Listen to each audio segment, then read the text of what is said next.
Kan kalau Robert Kiyosaki bilang, jangan bekerja untuk uang. Kan Robert Kiyosaki bilang gitu ya. Ya. Harus membuat uang bekerja untuk kita. Oh, kalau saya rubah lagi. Kita sekarang membuat uang orang lain bekerja untuk kita. Gitu. Orang lain nabung di bank gitu dia dapat bunga 4% seneng. Wah, dapat bunga 4%, dipotong PPh 20% seneng. Yeah. Kena inflasi juga seneng. Yeah. Bank minjemin saya 8%. Wah, bank juga seneng dapat selisih spread NIM 4% seneng. Saya 8% tak beliin properti dapat 12%, 18% tuh, Pak. 8% kasih bank, sisanya masuk kantong. Uang orang lain kerja untuk kita. Itu caranya main atau di properti kita kalau mau invest harusnya kayak gitu. Tambah banyak angsuran, tambah disayang istri, Pak. Oh ya? Iya, dulu itu saya nggak punya angsuran, makan di warteg bebas, Pak. Sekarang angsurannya banyak gitu. Pagi disiapin sarapan, siang dikirimin makanan, malam batuk dikit langsung ke dokter spesialis. Terus saya bilang ke istri saya, kamu tambah sayang sama aku. Istri saya bilang, ini bukan masalah sayang ini. Angsuranmu tuh loh banyak banget. Kamu kalau ada apa-apa repot aku.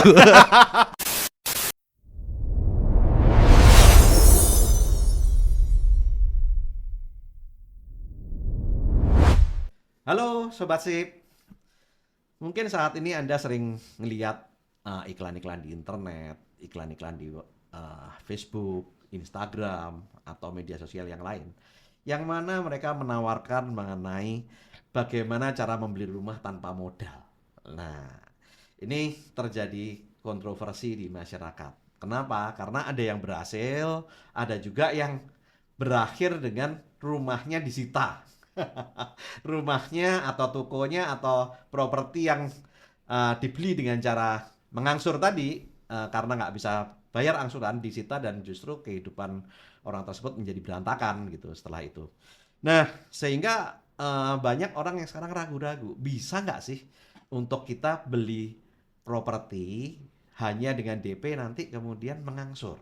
Nah, untuk itu saya mengundang seorang narasumber yang sudah berpengalaman di dunia properti tentang bagaimana membeli properti cukup dengan DP atau bahkan DP pun ogah. Katanya dia gitu. Nah, makanya saya datangkan beliau karena orang ini sudah melalui bisnis properti dengan cara seperti ini sejak tahun 2008. Jadi 18 tahun ya. Nah, bagaimana caranya? Kita akan sambut Bapak Pippo Hargianto. Selamat datang Pak Pippo di channel saya. Thank you Pak Tony. Wah, senang sekali nih saya diundang ke channel Pak Tony ini. Luar biasa, saya senang sekali. Terima kasih Pak berkenan hadir ya Pak ya. Nah Pak, ini banyak saat ini kan perdebatan di masyarakat. Karena banyak iklan-iklan yang properti tanpa modal. Iya. Nah, ini menurut Pak Pippo gimana nih? Iya, itu banyak sekali. Bahkan kemarin saya sempat nonton ada influencer saham juga ngomongin properti tanpa modal. Waduh, kok malah jadi kebalik-balik ya. Ya, properti tanpa modal ini kan sebenarnya banyak cara ya Pak ya. Tapi terutama sebenarnya lebih ke arah kita pakai modal orang lain. Nah, intinya itu Pak. Nah, tapi banyak yang salah kaprah. Dipikir kalau sudah tanpa DP berarti tanpa modal.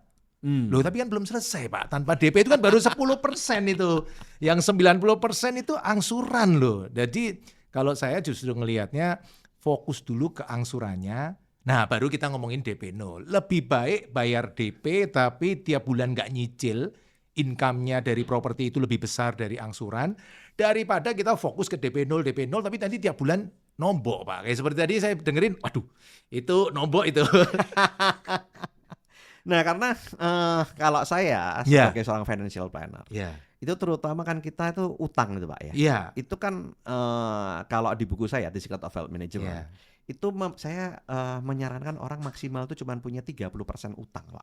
Itu sehingga benar, supaya itu. mereka bisa mengangsur dengan tepat gitu ya. Iya. Nah, dan itu bukan hanya untuk properti aja, untuk semuanya Pak. Iya. Nah, dan itu sebetulnya sama dengan negara juga ya Pak. Iya. Negara biasanya juga punya yang namanya debt to service ratio. Iya. Itu maksimal juga 30-40%. Iya. Itu selama ini jadi rule of thumb kali ya Pak ya. Rule of thumb ya. Jadi semua pegangannya 30%. Iya. Nah, ini menurut Pak Pippo gimana? Kalau saya ngelihat utang itu ada dua Pak. Ada hutang jahat. Hutang jahat bad debt ya Pak ya, membuat kita keluar uang setiap bulan. Misal beli TV, beli handphone, jalan-jalan ke luar negeri, beli properti yang tiap bulan malah nyicil. Nah, itu namanya bad debt, Pak. Ya, ya. Tapi kita kan juga mengenal ada good debt, Pak. Good Betul. debt itu utang tapi bukan bayar angsuran, malah tiap bulan dapat income, Pak. Ya. Contoh misal kita beli properti pertama saya dah. Properti pertama saya itu kan angsurannya 15 juta, Pak, properti pertama. Tapi income dari properti itu 18 juta setiap bulan, Pak. Jadi utang, kredit, tapi tiap bulan bukannya bayar angsuran malah dapat income, Pak. Nah, itu yang kita sebut sebagai good debt. Jadi orang itu mesti pilih-pilih lah, kalau menurut saya utang baik sama utang jahat itu mesti dipisahin. Ya, ya. Saya sempat ngelihat Bapak juga Ya, di channel ya, YouTube Bapak. ya. Bapak punya prinsip katanya komodo. Oh iya. Itu gimana Pak komodo? Mungkin sobat SIP di sini pengen tahu apa itu komodo itu. Jadi kan saya tuh kalau beli properti prinsipnya komodo, KOMODO. Ya. Gimana caranya beli properti? Kerja ogah, KO, kerja ogah. Properti itu harus ada passive income-nya. Saya Ya. tuh di properti saya melihat ada dua tipikal. Ada orang yang beli properti berharap, oh nanti naik, kalau naik tak jual. Oh ada, itu yang tipikal kalau saya bilang itu pedagang properti itu. Beli murah, jual mahal. Enggak salah loh Pak, saya enggak nyalain loh Pak. Saya cuma melihat ini satu aliran yang beda. Targetnya capital gain. Capital gain, Ya. kalau di saham capital gain. Ya, Ya. itu tapi kalau saya enggak.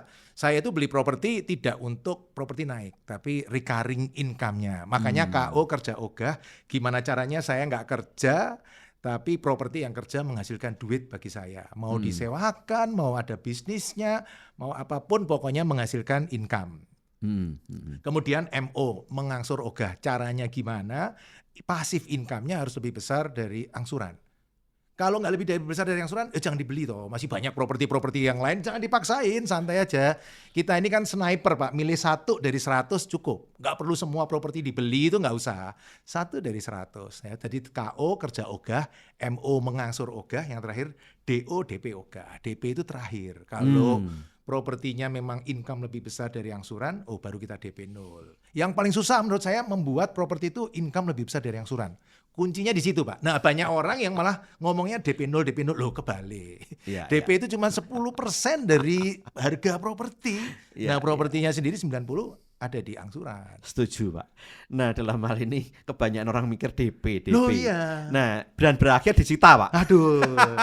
Itu pada ngomong beli aja properti DP 0 nanti gampang pasti naik. Lu siapa bilang properti pasti naik?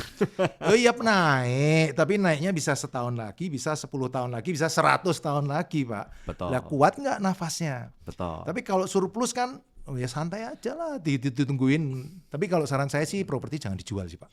Ya. Properti itu kalau menurut saya seperti angsa bertelur emas. Kita ngambil telurnya aja.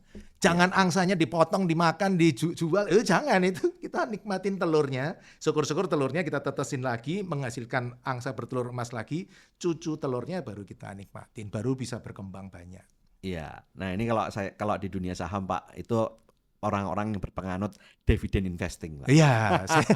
Saya juga nyari. Saya juga nyari saham loh Pak. Gimana caranya saham itu bisa cari yang dividend investing yang di atas 12%. Karena kita tahu bunga di Indonesia kan kira-kira ya 8-10% lah ya Pak ya. Betul. Jadi saya tuh juga nyari dividen. Saya tuh kalau mikir juga saham bisa nggak ya? Yang 12-15%. Kalau di properti bisa Pak. Betul. Di properti bisa, walaupun bukan sembarang properti. Ya. Kalau sembarang properti ya mungkin prediksi saya 2-3% lah ya disewakan. Ya, yang Beli disewakan. properti disewakan 2-3%. Tapi kalau kita ubah sedikit, kita bisa dapat di atas bunga bank. KPR itu kan 7-8% ya, kita bisa dapat 10-15% bisa. Iya. Saat Bapak tadi menjelaskan tentang komodo, saya itu teringat dengan salah satu buku yang dulu pernah saya baca Pak. Dari Robert G. Allen. Nothing Ya, Down. Nothing Down. Langsung connect nih Pak.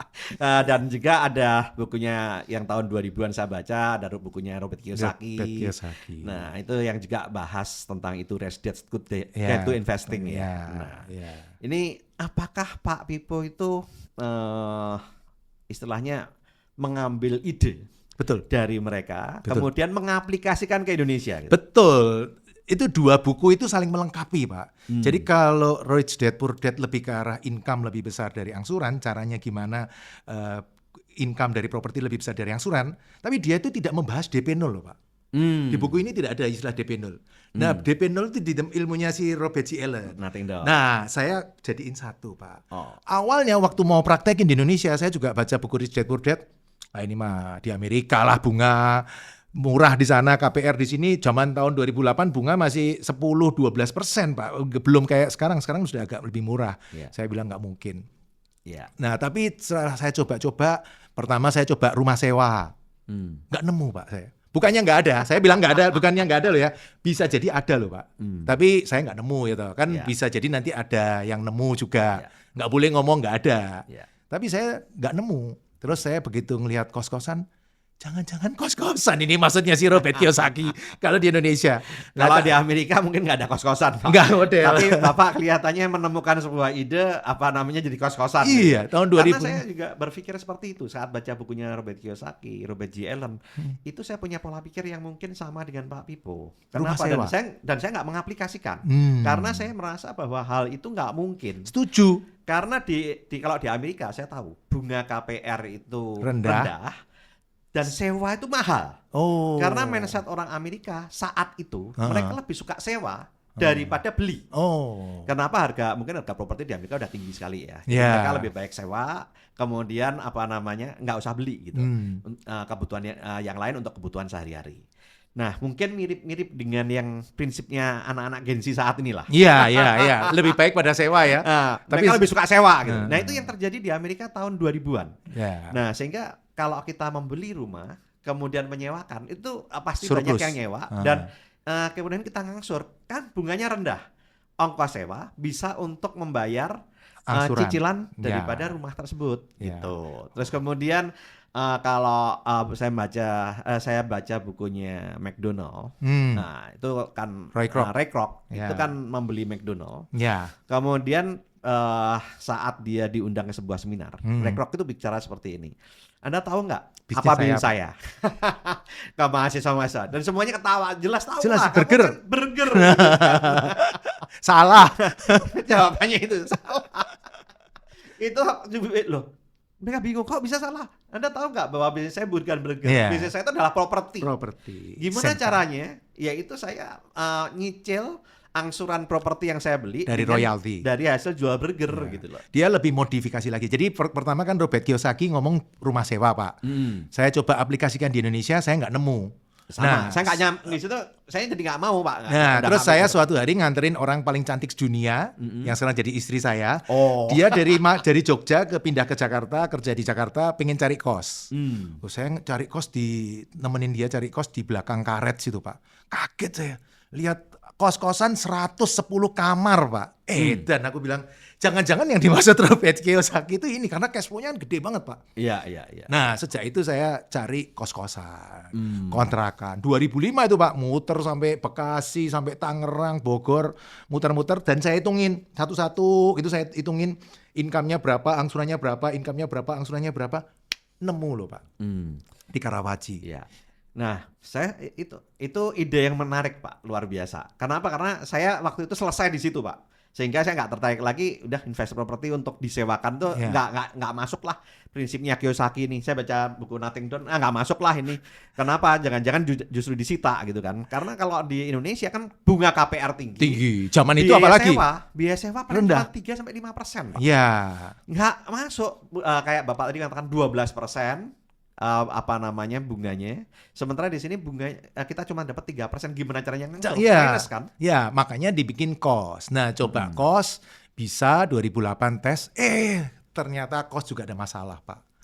Ngurusi kos itu ribetnya setengah mati, Pak. Saya nggak kebayang sih, Pak. Itu bukan passive income itu saya bilang. Yang ada bayarnya susah, ada yang ngasih saya bukti transfer palsu loh, Pak. Oh ya?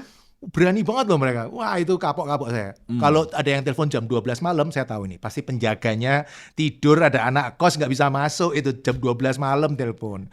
Jam 3 pagi motor hilang. Kalau jam 6 pagi ada yang telepon, saya udah tahu. Ini pasti kamar mandi ada masalah ini. Apal, Pak ya?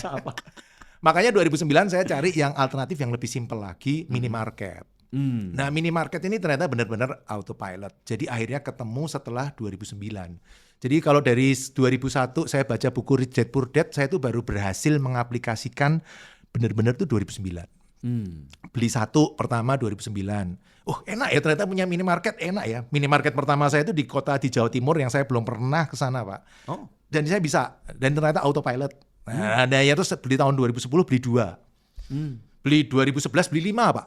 Wow. 2012 beli 5. 2013 saya mikir, kok gampang banget ya. Jangan-jangan salah.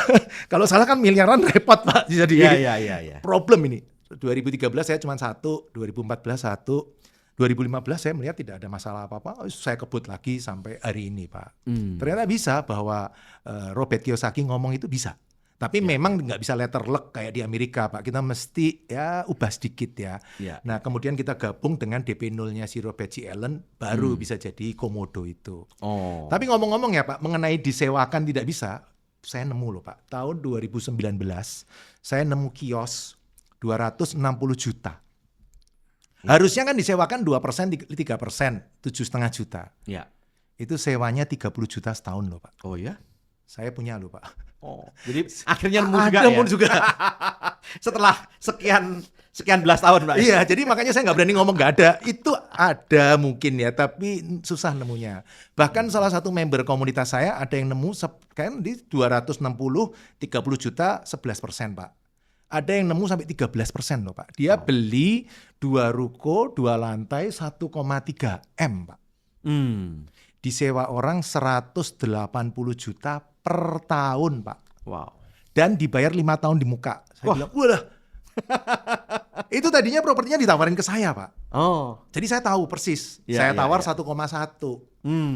Hilang 1,3. Siapa ini yang beli? Ternyata member komunitas saya juga. Jeruk makan jeruk juga ini ternyata. Terus saya bilang, kenapa kamu beli 1,3? Saya hitungnya 1,1 loh. Saya beli 1,3 enggak saya bikin minimarket, franchise gitu enggak, Pak. Saya sewain aja. Sewain aja dapat 180, ngapain pusing-pusing franchise? Iya juga ya. Kadang kacamata saya itu sudah lihatnya semua harus difranchisein. Ternyata itu bukan satu-satunya jalan, Pak. Bisa disewain juga. Tergantung sih, Pak. Iya. Nah, sekarang kalau saya boleh tahu, bocorannya kira-kira saat ini Pak Pipo sudah punya berapa properti ini? Kalau yang di SPT ada sekitar 50 sekian lah. Mungkin 52, 53, sekian 50-an lah sekitar. Wow, 52. Itu dari tahun 2008. 2008 ya. 18 tahun bisa jadi 52 properti. Yang sudah lunas berapa, Pak? Kalau bisa tahu. Kemarin tak hitung-hitung ada 7, Pak. 7 sudah lunas. 45 masih ngangsur ya. Nggak pusing, Pak. Tuh mikirin ben bulan dong lihat angsuran 45. Tambah banyak angsuran, tambah disayang istri, Pak. Iya, dulu itu saya nggak punya angsuran, makan di warteg bebas, Pak. Sekarang angsurannya banyak gitu. Pagi disiapin sarapan, siang dikirimin makanan, malam batuk dikit langsung ke dokter spesialis. Terus saya bilang ke istri saya, kamu tambah sayang sama aku. Istri saya bilang, ini bukan masalah sayang ini. Angsuranmu tuh loh banyak banget. Kamu kalau ada apa-apa repot aku. Ternyata ada udang di belakang saya. Jadi bapak-bapak yang istrinya kurang sayang mungkin perlu dikasih KPR itu. Tapi ingat, KPR itu harus pastikan income dari properti itu lebih besar dari angsuran, Pak. Sebenarnya supaya income lebih besar dari angsuran itu nggak bisa letter luck gitu loh, Pak. Ada 2 kemungkinan. Kita menemukan properti yang income lebih besar dari angsuran, yang kayak saya tadi nemu 1,3 M, atau kita mengubah properti itu menjadi income lebih besar dari angsuran, Pak. Kalau mengubah itu kemungkinannya 2. Antara kita menaikkan income atau menurunkan angsuran, atau sekaligus kita naikkan income-nya, turunin angsuran. Salah satu cara menaikkan income kan kita ubah peruntukannya. Kayak properti pertama saya itu, Pak. Saya beli itu kalau disewain cuman 50 juta. 3 ruko, 3 lantai di Tangerang, Pak. Itu kalau disewain 50 juta setahun. Tapi tak ubah jadi kos-kosan, Pak. Itu income-nya 18 juta sebulan, Pak. Jadi setahun 220 juta, naik 4 kali, Pak. Yang tadinya 3%, naik 4 kali jadi 12% kan, Pak. Jadi Bapak ini model-model itu ya. Kalau orang biasanya jualnya misalkan satu box. Bapak jual jadi ngecer. Kayak jualan rokok di itu. Bisa beli bijian. Tapi untungnya lebih banyak, Pak ya. Jual ketengan ya, Pak ya. Jual ketengan. Wah, ini itu salah satu prinsip. Ya. Tapi kerjanya juga ribet-ribet, Pak ya. Kenapa, Pak? Kerjanya kan saya kos sejak 2017 saya pakai kos itu pakai operator. Jadi kos itu ada operator, Pak. Gitu. Kayak rumah saya itu pakai operator kos juga. Jadi saya tuh Bapak nggak operasikan sendiri ya? Enggak. Jadi saya tuh 2021 mikir gimana caranya punya rumah kok tapi rumah saya kan jelek loh, tapi gimana caranya punya rumah baru tapi nggak keluar duit Pak. Hmm. Saya kan mentalnya gitu Pak, pokoknya caranya gimana nggak keluar duit. Terus saya kepikir, oh gini aja, di bawahnya kasih kos, di atasnya rumah saya, nanti tinggal dikasih lift. Oh. Tapi kan saya nggak mau ngurusin anak-anak kos ribet. Nah, pakai operator. Jadi di rumah saya itu bawah kos-kosan 27 kamar, saya tinggal di lantai 5. Oh lantai 5 enak Pak, nyamuk nggak nyampe Pak. Oh. Nyamuk. Bebas nyamuk Pak ya. Lantai 3 udah capek nyamuknya, kecuali nyamuknya bisa mencet lift, nah itu lain lagi itu. Menarik itu. Itu income-nya lebih besar dari angsuran loh Pak. Oh ya. Saya yang bangun itu ya mungkin angsurannya 45 jutaan. Income-nya itu di atas 45 Pak. Jadi saya bisa punya rumah income lebih besar dari angsuran. Kalau Robert Kiyosaki kan bilang rumah itu liabilities, beban. Betul. Saya bilang enggak, sekarang ada rumah saya itu aset. Punya rumah menghasilkan income itu bisa. Jadi semua kembali ke mindset sih Pak. Tapi harus di lokasinya harus bener Pak ya. Oh survei dulu visibility tadi. Jadi kita minta operator kan sudah pengalaman ngurusin ribuan properti, mereka visibility tadi. Banyak orang pinter suruh mereka mikir dulu, kalau mereka sudah mikir baru kita mikir Pak. Oh iya iya. Nah kalau di dunia properti itu biasanya kan ada omongan kalau kita mau beli properti itu yang terpenting adalah lokasi katanya. 3 syaratnya. Lokasi, yang kedua lokasi, yang ketiga lokasi. Nah masalahnya nyari lokasi itu kan nggak mudah Pak. Nah gimana strateginya Pak Pipo? Saya agak belok sedikit ya Pak. Yang berani ngomong lokasi itu pasti orang punya duit Pak. Kalau pasukan kayak saya yang rakyat jelantah kaum umbi-umbian itu bukan 3L Pak, 3C. Cash flow. Yang penting income-nya lebih besar dari angsuran. Mau di dasar Samudra Hindia, di puncak Gunung Merapi, asal saya nggak keluar DP, nggak kerja, nggak bayar angsuran, sudah ya terima nasib. Namanya nasib rakyat jelantah itu terimanya properti seperti dia sudah. Jadi kalau dilihat kan properti saya aneh Pak. Ada yang di ujung dunia. Saya punya satu properti di selatan Pulau Jawa Pak. Wah itu jauh Pak, dari Jakarta 6 jam. Oh, jauh banget. Itu maju Jawa Barat Pak. Jawa Barat. Bapak maju selangkah sudah sampai Australia itu Pak. Itu udah Christmas Island itu Pak. Jadi warga negara Australia ya. Tapi saya menyadari bahwa yang penting bagi saya income lebih besar dari angsuran. Daripada saya nyari properti yang bagus, lokasinya bagus, tapi cash flow-nya minus, saya pilih cash flow Pak. Tapi itu nggak ada yang salah, nggak ada yang benar ya Pak. Saya cuma melihat tergantung orangnya. Ini pandangan yang berbeda. Pandangan yang berbeda. Sobat Sip, ini pandangan yang berbeda. Menarik ini. Kalau biasanya lokasi, ini cash flow. Iya, karena yang penting bagi saya, yang penting nutup angsuran dulu Pak. Udah itu. Kalau masalah lokasi saya bisa menerima dengan baik lah Pak. Properti saya kan aneh Pak. Ada yang di Jawa Timur, ada yang di Jawa Barat, ada yang di Sumatera Utara, ada yang di Sulawesi. Orang pada ngomong aneh loh propertimu tuh di mana-mana. Karena prinsip saya yang penting income lebih besar dari angsuran. Masalah di mana ya sudah diterima, itu nasib sebagai rakyat jelantah kaum umbi-umbian kayak saya ini ya dapatnya properti seperti itu disyukurin aja. Iya. Yang penting saya nggak DP, nggak ngangsur, nanti setelah lunas jadi passive income bagi saya, udah selesai itu masalah. Tapi masalahnya Pak, sorry ya Pak ya, ini kan Bapak bicara ini kadang-kadang banyak orang yang mengatakan yang diomongin Pak Pipo ini too good to be true. Bener nggak sih itu bisa dilakukan? Karena kok rasanya nggak segampang itu. Pasti. Nah, gimana Pak? Pasti nggak segampang itu Pak. Harus belajar lah. Saya aja belajar dari 2001 sampai 2009 loh Pak. 8 tahun loh Pak. Saya belajar.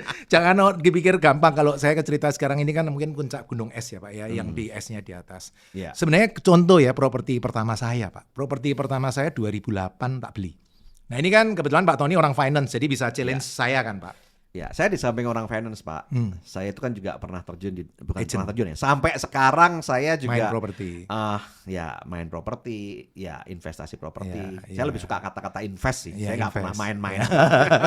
Karena kalau main-main berakhirnya biasanya kurang baik, nggak bagus. Saya lalu suka dengan kata-kata invest properti, invest saham. Kemudian terakhir juga invest kripto, invest emas. Nah, ya pokoknya kita kan harus melakukan diversifikasi ya.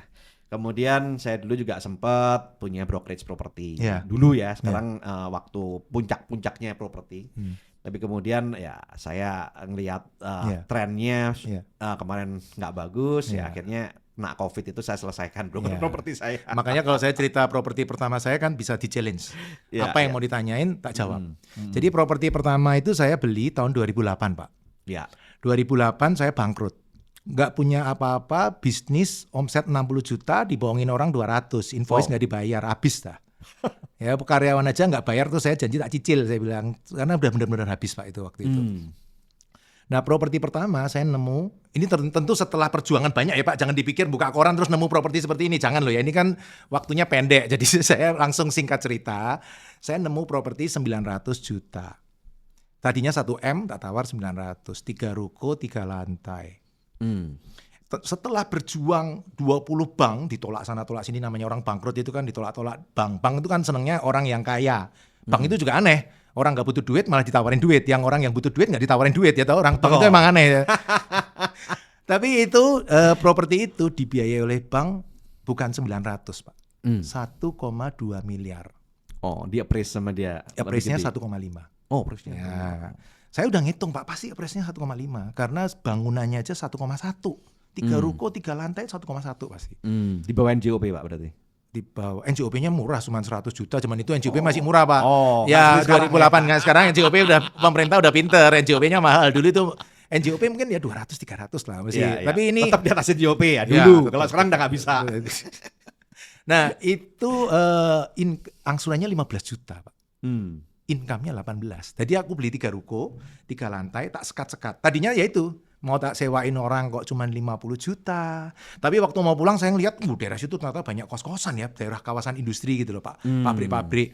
Ini kalau dibikin kos bisa 28 kamar nih, 3 ruko, 3 lantai. Ya udah dibikin 3, ini tapi kan butuh 250 juta. Ya. Jadi 900 saya butuh untuk bayar penjual, 250 untuk bayar kontraktor, 50 untuk 3 bulan angsuran pertama Pak. Ya. Yang dijaminkan apa? Ya sertifikat properti yang mau dibeli. Jadi modalnya kan 0 Pak. Angsurannya 15 juta. Kalau teman-teman mau tahu lebih tepatnya 15 juta 415.250. Saya sampai detail. hafal ya, saya hafal. Masih hafal padahal berapa angsuran tahun yang pertama. lalu. Itu sejarah Pak ya. Sejarah. Nah, 3 bulan penuh kosnya 18 juta, bayar ke bank 15 juta 400. Oh, Kan masih untung. masih untung 2,5. Tapi teman-teman saya pada ketawa loh Pak. Ih, properti 1,2 M kok cuma untungnya 2,5 juta. Saya bilang, sudahlah, yang penting saya itu nggak keluar duit. Kalau nggak keluar duit itu berapa aja diterima. Bersyukur aja ya toh. Iya, betul. Yang penting propertinya nggak keluar duit, saya nggak keluar DP, nggak keluar angsuran, passive income. Nah hari ini Pak, properti itu nilainya bukan 900 lagi. Sudah naik Pak. 5,8 Pak. Wow. Ya. 2008 Pak belinya ya. Beli 2000. Iya, 2010. Dan income-nya udah bukan 18 juta lagi, 50 Pak sekarang. Oh. Jadi itu enak. Jadi kita di properti itu bisa invest properti tanpa modal. Bahkan kalau Robert Kiyosaki bilang jangan bekerja untuk uang. Kan Robert Kiyosaki bilang gitu ya. Ya. Harus membuat uang bekerja untuk kita. Betul. Oh, kalau saya rubah lagi. Kita sekarang membuat uang orang lain bekerja untuk kita. Gitu. Orang lain nabung di bank gitu dia dapat bunga 4% seneng. Wah, dapat bunga 4%, dipotong PPh 20% seneng. Yeah. Kena inflasi juga seneng. Yeah. Bank minjemin saya 8%. Wah, bank juga seneng dapat selisih spread NIM 4% 4% seneng. Saya 8% tak beliin properti dapat 12%, 18% toh, Pak. 8% kasih bank, sisanya masuk kantong. Uang orang lain kerja untuk kita. Itu caranya main atau di properti kita kalau mau invest harusnya kayak gitu. Iya. Masalahnya kadang-kadang kan orang bingung juga Pak ya. Nah, banyak ketakutan terutama. Gimana kalau sampai meleset Pak? Hitungannya. Risiko itu pasti ada. Cuman kan kalau dilihat bisnis saya itu bisnis-bisnis yang basic Pak. Saya nggak mau bisnis yang, ini lagi hype loh sekarang, yuk bisnis ini. Oh itu saya amit-amit Pak, saya nggak mau saya. Kalau dilihat kan ya kos, minimarket, saya juga ada toko ban, tapi toko ban motor franchise, warteg saya juga ada. Jadi memang yang basic Pak. Sudah paling bawah ya bisnis yang paling bawah lah Pak, paling basic itu. Jadi menurut saya cukup aman Pak. Dalam long term pun cukup aman menurut saya. Bisnis beda kalau yang lagi ngetren. Jualan es krim lagi ngetren nih Pak. Itu bukan bidang Ya, saya itu. zaman kayak kemarin ya. Iya, itu bukan bidang saya itu. Ya. Yang belakangnya su itu ya. Ya, sekarang yang terpedal-pedal itu ya sekarang juga lagi ngetren ya, lah lagi ya. ngetren juga. Itu bukan bisnis saya, Pak. Saya seneng yang long term aja. Kalau investasi ini sop buntut, yang buntutnya panjang aja, yang penting kita makan buntutnya. Yang penting panjang, long term, kan modelnya kayak gitu. Tapi resiko tetap ada, Pak. Tapi Nggak tetap mungkin. Bapak punya manajemen risiko tersendiri dengan melihat jenis kira-kira mau diapakan properti ini. Ya, nah kalau saran saya ya teman-teman yang pengen mulai itu mestinya belajar 3 hal, Pak. Mesti belajar properti, bisnis, sama permodalan. Dari 3 ini banyak orang fokus ke modal. Oh, saya nggak punya modal, terus Ya. belajar permodalan dulu. Betul. Kebalik, saya bilang kebalik. Mestinya belajar bisnis dulu, Pak. Cari bisnis, atau kalau kamu bisa bisnis ya bisnismu supaya bisa membayarin angsuran propertinya. Atau kayak saya yang nggak pinter bisnis, kita cari franchise yang bagus. Nah, tentukan bisnis dulu, Pak. Jangan cari properti dulu juga, apalagi cari modal. Nah, kalau sudah ngerti bisnisnya, baru bikin kriteria. Saya tuh mau kos, saya mau minimarket, saya mau warteg, saya mau apa gitu. Baru ini bikin kriteria, baru cari propertinya. Jangan cari propertinya dulu. Pak, ini sebelah rumah saya murah dijual, enaknya buat apa ya? Itu susah. Kebalik Pak ya. Balik. Mau dibuat minimarket, sebelahnya sudah ada minimarket. Mau dibuat warteg, ini di desa, Pak. Nggak mungkin ada warteg di desa. Kos-kosan, nggak mungkin lagi di desa. Susah, Pak. Jadi lebih gampang punya bisnis. Teman-teman tuh pengennya apa? Dan pilihannya 2, mau autopilot atau mau bisnis sendiri. Ada komunitas saya di Kalimantan gitu, dia bisnisnya laundry. Dia bilang ke saya, Pak Pipo, sorry ya, saya nggak pakai bisnis autopilot, tapi saya pakai bisnis saya sendiri. Saya sudah punya laundry, cabangnya 12, sekarang tak beli semua propertinya pakai caranya Pak Pipo. Oh, nggak apa-apa, Pak. Intinya itu bukan bisnis autopilot. Intinya itu kita beli properti yang income lebih besar dari angsuran. Intinya tuh itu. Masalah di atasnya Masalah mau bisnisnya terserah kamu gitu ya. iya, mau nanti jadi tempat parkir juga nggak apa-apa, mau jadi kantor juga nggak apa-apa. Itu bukan masalah. Yang penting prinsipnya income harus lebih besar dari angsuran. Ya. Menarik sekali Pak Pipo ini yang kita ngobrol-ngobrol Ya. ini. Banyak insight yang saya peroleh. Ya. Nah, kemudian mungkin banyak orang yang berpikir, kira-kira saya harus memulai dari mana? Ya. Nah, saya itu dari dulu punya prinsip kalau mau mulai tentukan dulu 3 ini, bisnis, tentukan. Teman-teman tuh mau bisnis apa dulu? Karena ini yang akan menjadi tempatnya properti ini, di atasnya harus ada bisnis. Ya. Karena kalau enggak susah. Kalau disewakan secara umum 3%. Tentu ada yang mungkin lebih dari 10% ada. Tapi itu sulit lah. Nah, lebih baik bisnis, tentukan teman-teman tuh senangnya apa. Ya. Kalau Pak saya nggak ngerti mau bisnis apa, ya sudah kamu pelajarin satu-satu dulu, minimarket kayak apa, warteg kayak apa, kos yang pakai operator loh Pak. Saya kos pakai operator saya. Ya. Jadi nggak pusing juga. Karena sudah pernah mengalami kepahitan Pak ya. Wah. Diteleponin nggak bisa tidur Pak ya. Saya setelah umur 50 ini sadar Pak bahwa setiap orang punya kelebihan dan kekurangan. Kebetulan kekurangan saya itu di operation Pak. Jadi saya itu lemah di operation. Saya kuatnya nyari properti, nego sama perbankan, cari permodalan. Modal tidak harus dari bank loh Pak. Banyak orang yang salah nangkep, Pak Pipo kalau gitu kita harus utang ke bank. Ya enggak toh Pak. Ini kan saya dalam konteks jelasin supaya lebih gampang. Tapi kalau kita mau, kita juga bisa nyari permodalan dari tempat lain. Kita bisa ngumpulin dari investor-investor, dari teman-teman, dari joinan. Urunan ya. Ya banyak. Atau dari IMF juga bisa loh Pak. International Mother Fund. Istri, mertua, dan family Pak. Lebih luas sih yang biasa saya pakai. Saya biasanya International Mother Fund, cuma mamah doang. Ini Bapak udah dari istri juga, Mertua, dari mertua juga, family. dari family juga. Luas. Itu salah satu sumber. Ya ngapain dong? Masa misalnya mertua deposito di bank, terus kita pinjam banknya itu. Mertua kita dapat 4%, kita pinjam 8%. Nah kenapa nggak langsung? Tapi itu Bapak betul-betul berani Pak. Saya itu sempat buat seminar bersama Bang Sandi ya. Dan dia melakukan itu Pak. Ternyata uang dari mertua digunakan untuk investasinya turun Pak. Ada positif. Kemudian akhirnya jadi tekanan dengan karena uangnya mertua, tekanan dari istri Pak. Itu dia sempat cerita. Tapi justru itu yang membuat dia termotivasi katanya. Betul. Kadang orang harus dikejar harimau supaya larinya kenceng ya Pak ya. Debt collector motivatorku. Tapi kalau saya Jangan amit-amit. saya sebagai financial planner saya betul-betul waduh jangan melakukan enggak. seperti itu. Yang saya lakukan kan sebenarnya saya juga ada mitigasi risiko toh Pak. Saya satu bisnisnya cari yang safe. Kedua saya kerjasama dengan merek-merek besar Pak yang sudah profesional.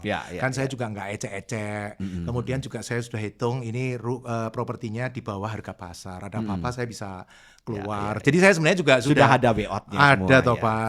Kadang kita guyon-guyon gini kan tidak semua saya bisa sempat kepikir untuk ngobrolin. Tapi sebenarnya pasti ada mitigasi risiko. Tapi walaupun sudah semitigasi risiko apapun, faktor risiko tetap ada Pak. Iya. Harus ada yang namanya risk management ya. Pasti itu nomor satu itu. Betul. Nah ini satu pertanyaan terakhir Pak. Ya. Kalau misalkan saya punya uang, misalkan senilai 1,5 miliar. Nah dan saya setelah dengarkan podcastnya Pak Pipo bersama saya saat ini, itu saya ingin invest properti. Nah menurut Pak Pipo lebih baik saya 1,5 miliar itu saya belikan satu jenis properti atau 1,5 miliar ini tak pecah jadi 300 jutaan. Saya beli 5 properti kemudian saya ngangsur. Enggak. Menurut Pak Pipo akan bisa cari lokasi yang cari bisnis yang bagus untuk bayar angsurannya. Nah, kalau Pak Pipo jadi misalkan saya, itu kira-kira Pak Pipo akan beli 1 cash atau 5, beli 5 kemudian ngangsur cari yang bisnisnya tepat buat 5 ini. 1 cash. Oh. Kan nanti nggak maju-maju Pak. Nanti kalau nemu opportunity lagi refinancing, udah beres itu. Dan kalau 1,5 saya udah tahu jawabannya. Cari tanah di desa 300 jutaan. 300 meter, cocok buat minimarket. Bangun minimarket butuh 1,2, 1,5. Prediksi saya properti itu ya, kalau yang tepat sesuai ancer-ancer saya ya, itu income-nya bisa 20 juta, 25 juta loh Pak. Sudah hampir 2% sebulan loh Pak. Iya. Nanti kalau mau tinggal ini dijaminkan ke bank gampang itu sudah. Dan nilai propertinya juga naik loh Pak. Kalau dibilang ini kan propertinya 1,5, income-nya 2,5 25 juta lagi. 25 juta kalau deposito itu selevel dengan paling enggak 4-5 miliar loh Pak itu properti. Saya bisa ngomong ke orang yang deposito, kamu deposito punya 4 miliar, bungamu berapa? Nggak nyampe 25 kan? Mending beli propertiku ini. 4 miliar kasih aku nih, propertinya kasih kamu nih 1,5. Selesai Pak. Iya. Tapi ini tips di podcast ya, Sobat Sip ya. Karena teknikalnya tidak semudah itu. Ini garis besarnya doang, tapi harus ada detail-detailnya lagi. Nah, kalau misalkan nanti Anda kepingin tahu lebih lanjut, nanti saya akan rencanakan buat seminar dengan Pak Pipo. Bagi Anda yang tertarik gimana caranya melakukan beli properti, Anda bisa langsung di seminar tersebut bertanya jawab langsung dengan Pak Pipo. Dan mungkin Pak Pipo juga akan membantu Anda gimana caranya membuat bisnisnya, gimana pertimbangannya. Nah, itu nanti akan disupport penuh dengan Pak Pipo. Jadi jangan ngambil sebuah keputusan dari ngelihat hanya sekedar podcast seperti ini. Ini kan risikonya bahaya. Ini kan lebih ke arah insight Pak sebenarnya. Betul. Bukan petunjuk praktis. Betul. Caranya. Ini kan baru insight Pak. Nanti setelah itu baru dipelajarin lebih detail. Betul. Jadi kalau Anda mau tahu lebih detailnya, nanti Anda bisa hubungi CS dan kemudian nanti kita bisa ketemu di acara perseminar bersama Pak Pipo. Oke, Pak Pipo, terima kasih banyak untuk kehadirannya, untuk sharingnya di channel saya. Saya harap rekan-rekan dari Sobat Sip bisa sukses setelah dan dapat insight yang bagus dari Pak Pipo dari podcast ini. Terima kasih sekali lagi Pak Pipo. Terima kasih Pak Tony, terima kasih. Dan bagi Sobat Sip, lakukan terus saving, investing, protecting agar hidup Anda makin sip. Saya Tony Hermawan Adikaryo, sampai jumpa di Puncak Kemakmuran.